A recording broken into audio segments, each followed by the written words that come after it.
किसान महोत्सव जयपुर में हुआ है संपन्न और उदयपुर में है और 30 तारीख को जोधपुर में होगा।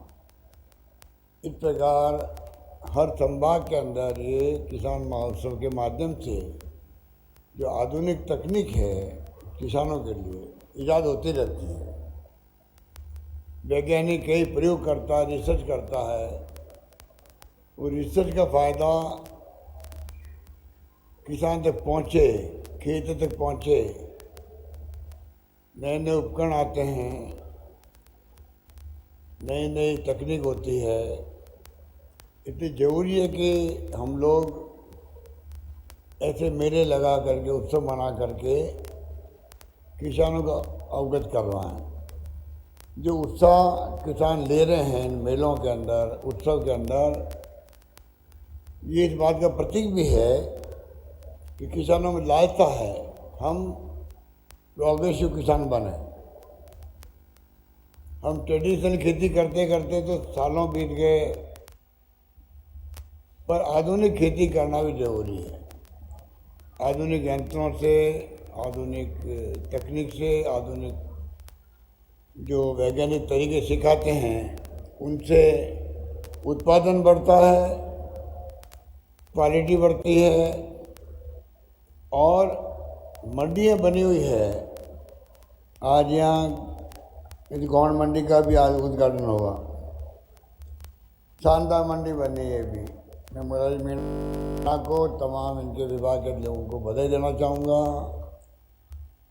इतनी शानदार मंडी बनना और मंडी को जाल बिछ गया पूरे राजस्थान के अंदर। मुझे याद है 60 के दशक में ये मंडी बनना शुरू हुई थी। करीब 60 साल हो गए लगभग। जब मंडी बनना शुरू हुई थी 60 साल पहले, तब ना तो व्यापारी खुश था ना किसान खुश था। पता नहीं ये कैसे हम ऊपर को ले जाएंगे शहरों के अंदर, मंडियों में क्या होगा। और मंडी अपना आप में किसान के लिए व्यापार हो गई है। उसको अच्छे दाम मिलते हैं मंडी के अंदर। फसल ले जाने पे वहाँ व्यापारी जो है उनको व्यापार करने में आसानी हो गई।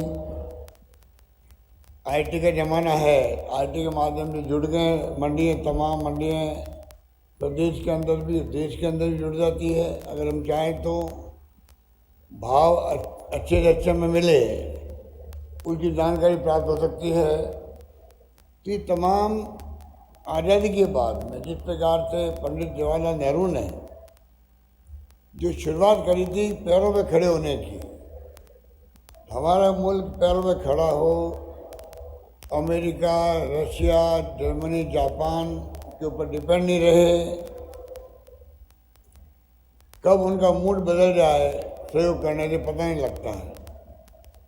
इसलिए पंडित नेहरू की दूरदृष्टि थी आज़ादी के प्रथम प्रधानमंत्री बने आज़ादी मिलते ही कि बड़ी बड़ी संस्थाएं खड़ी कर दी किसानों के लिए।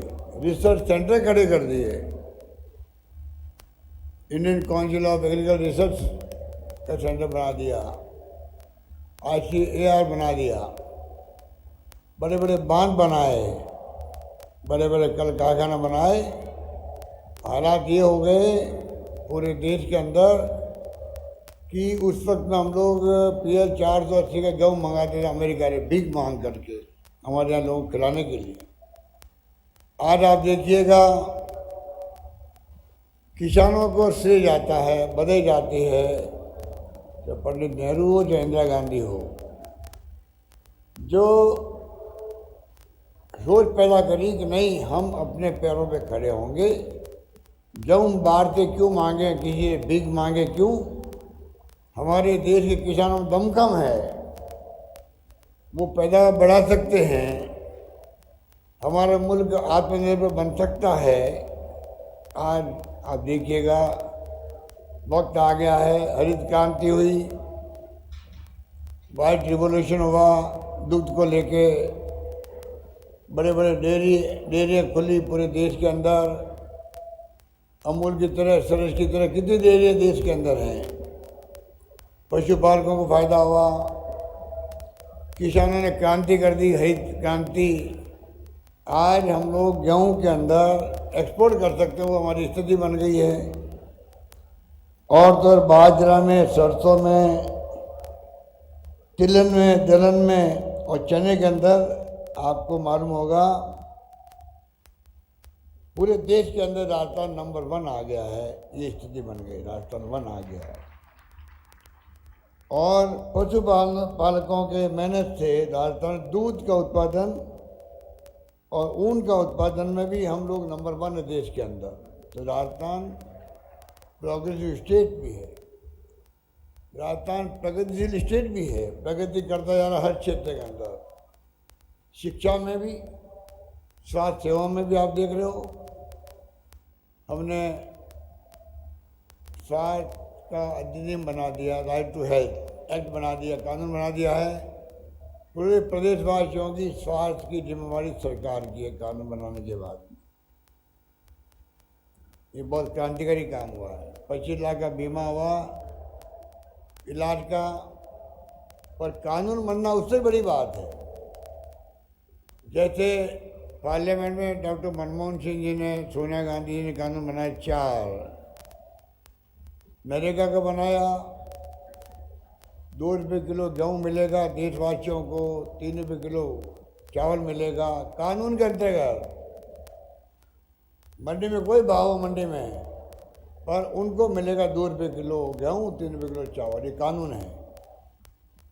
सूचना का अधिकार और शिक्षा का अधिकार राजस्थान सरकार ने आप सबके आशीर्वाद से प्रयोग किया।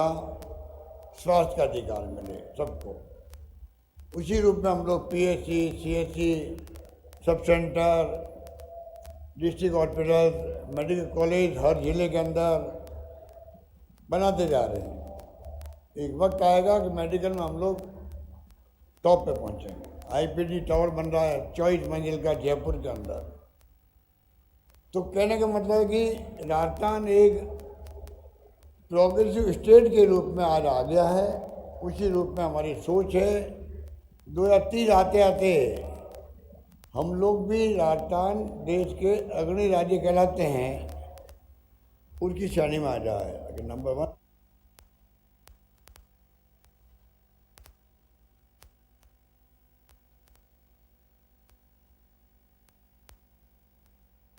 आय बढ़े,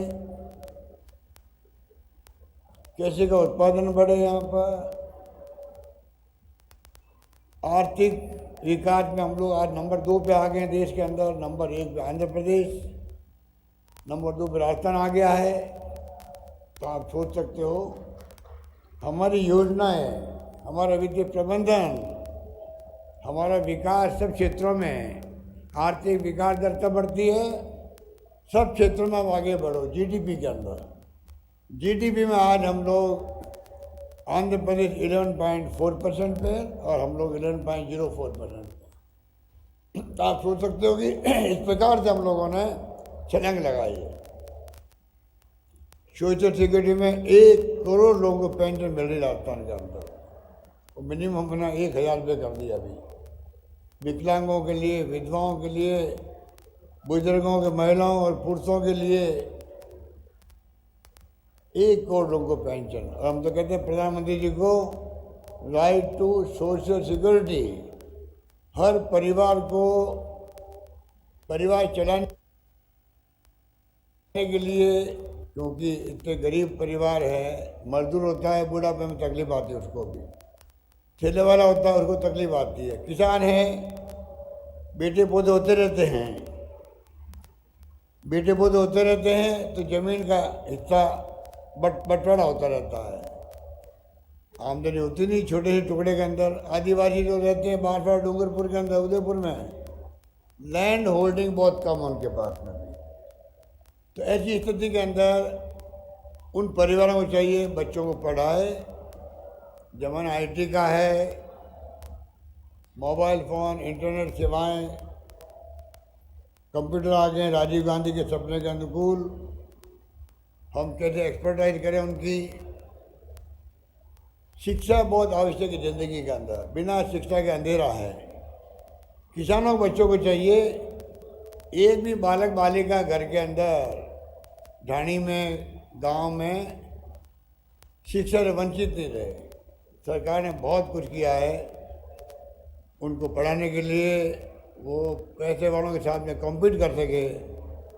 कोचिंग करवा रहे हैं हम लोग, विदेश भेजे 500 बच्चों को, स्कूटी दे रहे कालीबाई बिल के नाम से 30,000 बच्चियों को, लड़कियों को फ्री बस ट्रेवल करवा रहे हैं, लड़कों को करवा रहे हैं। पढ़ाई करने जाएगा फ्री जाएगा। नौकरी के लिए एक बार फॉर्म भर दो, बार बार फॉर्म भरने की जरूरत नहीं है। इस प्रकार हमने जो फैसले किए हैं छात्रों के लिए, युवाओं के लिए और किसानों के, मैंने अलग बजट पेश किया है। और जो धनराशि रखते थे बजट में उसको मैंने डबल कर दिया है। तो आप सोच सकते हैं कि आज हम लोग किस दिशा में आगे बढ़ रहे हैं, आप खुद सोच सकते हैं। इसलिए मैं कहना चाहूँगा कि अभी कटारिया जी बता रहे थे आपको, लंपी रोग आ गया। गाय माता सबकी माता है, पर हमारे विपक्ष के साथी जो हैं वो हमें बदनाम करते हैं। जब असली गोभक्त कोई है तो हमारी सरकार है, जिसने पिछली बार मैंने हिंदुस्तान में पहली बार गायों का अलग से निदेशालय बना दिया और गौशालाओं को अनुदान शुरू कर दिया मैंने। ये बात 10 साल पहले ही कह रहा हूँ मैं, तब कर दिया। इन्होंने अपने शासन में आए लोग साल में 500 करोड़ रुपये गौशालाओं को अनुदान दिया है। हम दे रहे हैं 3,000 करोड़ दे रहे हैं अनुदान का, 3,000 करोड़ गायों को बचाने के लिए राजस्थान के अंदर। कहाँ 500 करोड़, कहाँ 3,000 करोड़, बताइए आप। लंपी रोग आ गया। हिंदुस्तान में एकमात्र सरकार राजस्थान में है। 40,000 रुपये प्रति गाय जो मर गई है। अभी मैंने 175 करोड़ रुपये बांटे हैं 42,000 पशुपालकों को, अभी 10 दिन पहले बांटे, डीबीटी किए मैंने। तो आप सोच सकते हैं, आगे गायों का बीमा कर दिया, गाय भैंस का भी 2 पशु प्रति परिवार का बीमा होगा, प्रीमियम सरकार देगी। इस प्रकार से आप सोच सकते हो कि हमने जो वादे किए थे वो तो वादे पूरे निभाए रहे हैं। उसके अलावा भी भारत सरकार को हम लोग बार बार आगाह करते हैं कि आपकी नीति गलत है। पहले आराम से पाला पड़ गया, ओलावृष्टि हो गई, आंधी आ गई, अभी चक्रवात आ गया था बाढ़ में जैसलमेर में, उसका असर कई जिलों में पड़ा, कई पेड़ गिर गए, खंभे गिर गए, मकान छोटे मोटे गिर गए या क्षतिग्रस्त हो गए, झोपड़ी उड़ गई। तो एसडीआरएफ में पैसा मिलता उनको। अब ऐसी स्थिति कर दी है, ऐसी कंडीशन लगा दी भारत सरकार ने, चाहे पाला पड़ जाओ, चाहे ओलावृष्टि हो जाओ, चाहे चक्रवात आ जाओ, आपके किसानों का जो बीमा किया कृषि का, उसके साथ लिंक कर दिया है। उसके कारण समय पर उनको जो रिलीफ मिलनी चाहिए वो मिल नहीं पाती है। मैंने प्रधानमंत्री जी को पत्र लिखा है कि आप वापस बदलो इसको। पहले वाले नियम ठीक थे जिससे कि लोगों को राहत मिलती थी, किसानों को टाइम पे मिलती थी। ये हमारी बातें चलती रहती है। इसलिए मैंने आपको कहा 2000 करोड़ का पहले मैंने किसान कल्याण कोष बनाया था, अब उसको मैंने 7,500 करोड़ का किसान कल्याण कोष बना दिया है। तो आप सोच सकते हैं कि कृषि के रिसर्च सेंटर राजस्थान में है, अभी तक ही नहीं होंगे। 5 तो पहले कृषि विश्वविद्यालय 5 थे।